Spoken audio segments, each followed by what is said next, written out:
Salut à tous! Je viens pour la première fois vous faire une vidéo pour vous faire le tag My Go-To Product parce que je trouvais ça intéressant que vous voyez un peu ce que j'utilise au quotidien.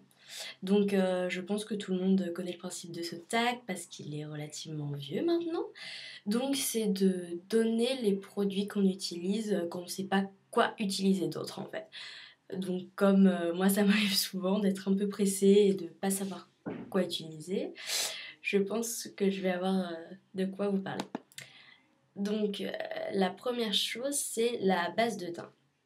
Alors moi j'en ai qu'une, c'est une de Pierre Rico, donc qui se présente dans un petit pot en verre comme ça, qui est... En fait la texture est vraiment fabuleuse, je sais pas si vous voyez, toute blanche, enfin ça devient translucide une fois appliqué, mais ça c'est doux.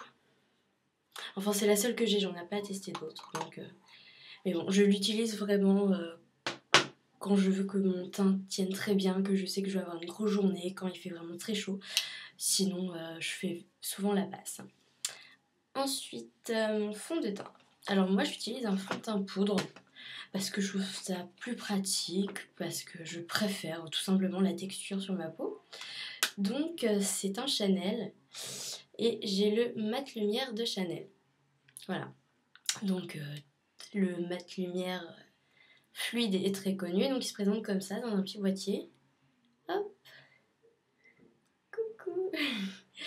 Dans le petit boîtier, donc là vous avez la poudre qui est une recharge en fait, hop, que vous pouvez enlever et ensuite ne racheter que la recharge. Et à côté la petite éponge, moi je l'applique à l'éponge, ça va très bien. Voilà, c'est ce que je préfère utiliser. Ensuite, crème teintée. Alors ma crème teintée, c'est la crème de soin teintée de chez Clarins, donc en teinte pêche. Et je la trouve très bien.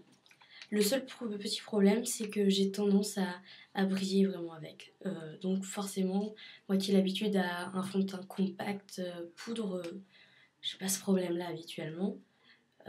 Mais avec la crème teintée, je suis vraiment obligée de poudrer.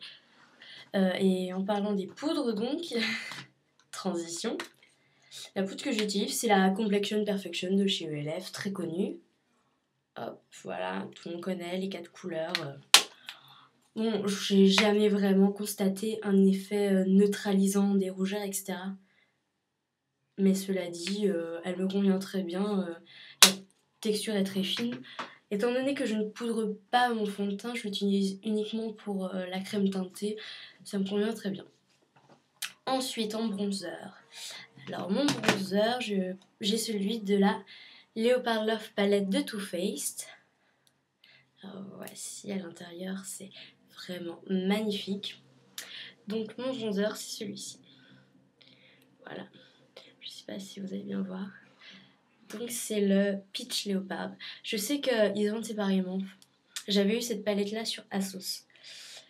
Donc je vais essayer de vous montrer la couleur, mais là je filme vraiment avec de la lumière artificielle uniquement, donc c'est pas top. Oui, vous ne verrez rien, je pense. Absolument. Enfin, faites-moi confiance, il est vraiment génial pour les teintes claires, pour les peaux claires, parce que ça fait pas d'effet super. C'est la bonne couleur, quoi. Voilà. Ensuite, en highlight. Mon highlight, c'est le Golden Bronzer de chez ELF. Alors, c'est paradoxal, hein, le bronzer, mais celui-ci est très irisé. J'imagine que tout le monde le connaît également. Voilà, très clair, très irisé, donc on n'est même pas obligé de prendre la teinte la plus claire. Après, comme il y a 4 couleurs différentes, on peut adapter selon les saisons, un peu comme la terracotta 4 saisons de Guerlain. Je pense que c'était le but recherché en même temps. Et même en mélangeant toutes les couleurs, je sais pas si vous voyez l'effet irisé. Non, vraiment pas. Bon, c'est parfait. Ensuite, mon blush. J'ai pas pu sélectionner qu'un seul blush parce que vraiment j'adore ça. Donc j'en ai pris 2, hein, je fais le minimum. Donc le premier, c'est le Talas de chez Benefit. Il se présente comme ceci, comme tous les blushs Benefit. Hein. Donc vous ouvrez, vous avez la petite houppette. qui, ma foi, est pas mal du tout. C'est clair c'est plus conseillé d'utiliser un pinceau blush, mais si vous avez que ça sous la main pour l'emporter, ça va très bien. Par contre, problème, pour l'emporter dans son sac, par exemple, le petit blush là, c'est que le couvercle n'est pas fixé, donc ça se balade. Et en plus, c'est assez gros quand même, je sais pas si vous voyez. Un assez gros boîtier, dedans il y a 12 grammes. Donc quand même, on se dit à chaque fois, les blushs bénéfices sont chers. Certes, c'est cher, mais il y a 12 grammes par rapport à un blush normal. Je sais pas, l'autre que je vous présente après, il fait 2,5 grammes. Bon. Donc celui-là, comment l'appeler? Je sais pas si vous voyez bien la teinte. De toute façon, je vais faire une revue de mes blushs sur mon blog, donc je vous invite à aller consulter pour voir les teintes exactes. Donc celui-ci, c'est un peu un marronné rose, boîte rose, pailleté à mort, et il y a des paillettes à mort, c'est incroyable. Mais une fois posé, ça fait à peine irisé quoi. Les paillettes sont vraiment très subtiles, même bien estompées, j'allais dire, mais non, ça pose vraiment pas de problème. Donc vraiment ce blush je l'adore. Il a une teinte chaude et naturelle, vraiment, il n'y a pas de problème.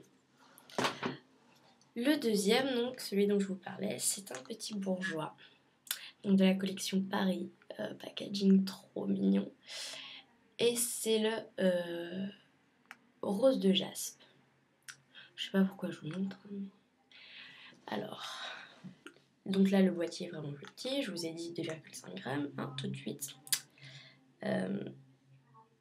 Et donc quand on ouvre, vous avez le petit miroir, le petit pinceau et le petit blush qui est magnifique. D'habitude, j'ai du mal avec les teintes roses. Par exemple, celui-là, dans la Leopard Love Palette, celui-ci. Donc comme ça, on se dit, il est rose pâle et tout. Mais je galère à le mettre, ça fait tout de suite poupée, vraiment. Ça frôle, on voit rien. Il fait nuit dehors, donc j'ai obligé de me réfugier près de la lumière artificielle. Vraiment, bon, vous me croyez. Il est très très rose, très dur à porter. Moi, j'ai totalement peur de l'effet rose Barbie sur les joues. Étant blonde aux yeux bleus, j'ai peur vraiment que ça passe pas. Et avec celui-là, il y a le côté irisé qui fait que ça passe tout seul, je sais pas. Moi, j'adore le côté irisé, les paillettes partout, j'adore. Et vraiment, celui-là, j'en suis amoureuse. Et donc, vous voyez, il est bombé. Et en fait, le gros problème avec ce blush, enfin, ce qui a été un gros problème pour moi, alors je sais pas s'il a un défaut ou je ne sais quoi, mais avec mon pinceau blush habituel, je n'arrivais pas à prélever assez de matière. Je prélevais limite que les micro paillettes qu'il y a dessus. Et, je voulais pas m'en servir en tant qu'highlighter, quoi. Donc j'ai vraiment galéré. J'ai essayé avec un duo fibre aussi, ça allait pas. Et finalement, tout simplement, avec ce tout petit pinceau ridicule, c'est ce qui va le mieux pour l'appliquer. Donc je le passe comme ça sur le blush, hop. Et je viens appliquer ici sur mes pommettes, comme ça, tout simplement. Et c'est ce qu'il y a le mieux. Et donc là, super pratique pour emmener partout, pas besoin d'autres pinceaux. C'est génial. Donc ensuite, nous allons passer aux yeux. Donc ma base de fard à paupières, donc c'est la Primer Potion d'Urban Decay que là j'ai dépotée. Donc c'est le tout petit pot qu'il y avait avec la Naked. Enfin le tout petit pot, je m'entends, mais... Et donc je le croyais vide et dépoté, regardez-moi ça. Ce qui reste à l'intérieur, quoi. Donc c'est les échantillons Sephora qu'on a. J'ai halluciné parce que je savais via des blogs, etc., qu'il en restait beaucoup dans les Primer Potion, mais à ce point-là, enfin, heureusement j'étais au courant. En fard à paupières, donc, là je vais vous présenter vraiment ce que je prends quand je suis pressée, que j'ai pas le temps de me maquiller, mais que je veux donner quand même un effet frais à mon visage. Donc c'est le Paint Pot Bar Study de MAC, que je trouve parfait. Il est lumineux, il est beau, et ça passe tout seul pour tout, quoi, pour les cours, pour le boulot. Ça réveille le regard tout de suite et je le trouve vraiment génial. Très facile à appliquer, un coup de doigt, bim, c'est fait. J'ai rien à lui reprocher, vraiment je l'adore. D'ailleurs je l'ai sur les yeux là. Pourquoi je m'obstine à vouloir vous montrer, on ne voit absolument rien. Donc c'est ça que j'utilise. En crayon. Alors, en crayon colle noir tout simple, j'utilise le Collet Contour de chez Maybelline. Non, de chez Bourjois. De chez Bourjois. Donc un petit col tout simple avec le taille-crayon dans le bouchon. Je trouve pas très pratique d'ailleurs. Mais donc il est très bien, il tient plutôt pas mal dans la muqueuse. Y a pas de problème. Mais mon gros coup de cœur, en fait, c'est un produit qui appartenait à ma maman, qu'elle m'a donné. Il est très vieux. Et il fonctionne encore merveilleusement bien. Il n'a pas du tout séché. Donc c'est un Lancôme, c'est le crayon colle de Lancôme. Donc là c'est en teinte vert bleu. Mais je crois pas qu'il soit encore commercialisé malheureusement. Enfin en même temps vu la taille du crayon il a été utilisé en plus. Hein. Ils sont vraiment immenses ces crayons. Donc je pense que j'en ai encore pour un petit moment.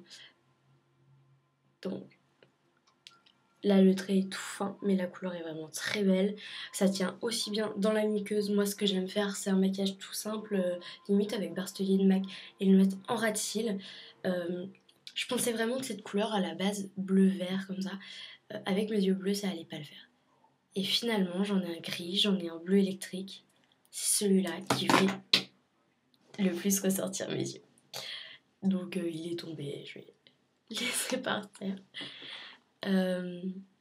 Ensuite, en eyeliner, donc j'ai un petit truc comme ça de chez Sephora qui est complètement horrible. Mais en fait, étant une quiche, on va dire, en eyeliner, je vois pas l'intérêt d'en acheter un plus cher.